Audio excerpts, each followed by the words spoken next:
السلام عليكم ورحمة الله وبركاته. اهلا بيكم معايا النهاردة في فيديو جديد من مطبخ مروة عادل.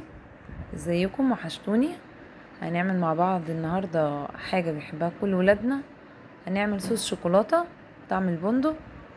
يا رب تجربوه ويعجبكم ان شاء الله، وهنشوف مع بعض هنعمله ازاي. المقادير بتاعتي: نص كوباية لبن، نص كوباية سكر، كوباية لبن بودر، نص كوباية لبن حليب، ونص كوباية كاكاو. وعندي هنا معلقة كبيرة من الكابتشينو بندق. هنحط هنا السكر البودر وعليه نص كوباية اللبن. انا هنا بصراحة ما كنتش طحنة السكر، مش كنت عاملاه بودر يعني، بس هدوبه الاول في اللبن بتاعنا، وكان سكر ناعم اصلا. وبعد كده هنحط عليه اللبن البودر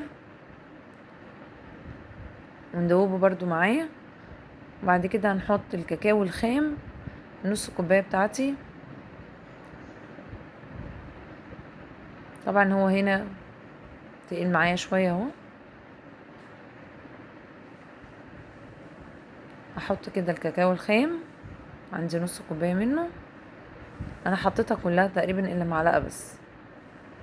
وهحط معلقة كابتشينو البندق ده، معلقة كبيرة هتديني طعم. هو بصراحة طعمه غني جدا الصوص ده، طعمه يعني بالنسبة للولاد هو طعمه حلو جدا، كأنهم بياكلوا نوتيلا بصراحة. هنبدأ بقى ايه، نضربه كويس، نخفقه كده بالمضرب كويس لحد ما يتقل معايا. لو حسيت ان هو مش تقيل كويس او يعني ما وصلتش القوام اللي انا عايزاه، هنزود تاني كاكاو، نزود معلقه كاكاو، نزود معلقه زيت.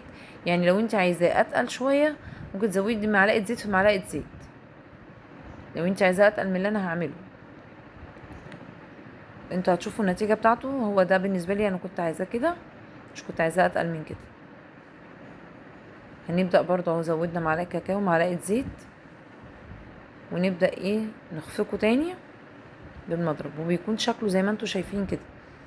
وما بتحطيه في التلاجة بيتقل اكتر، بيبقى حلو يعني، بيديكي قوام مناسب.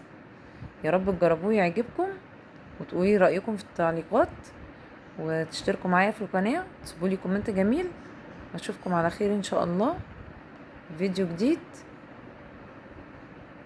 ويا رب الوصفة تعجبكم. السلام عليكم.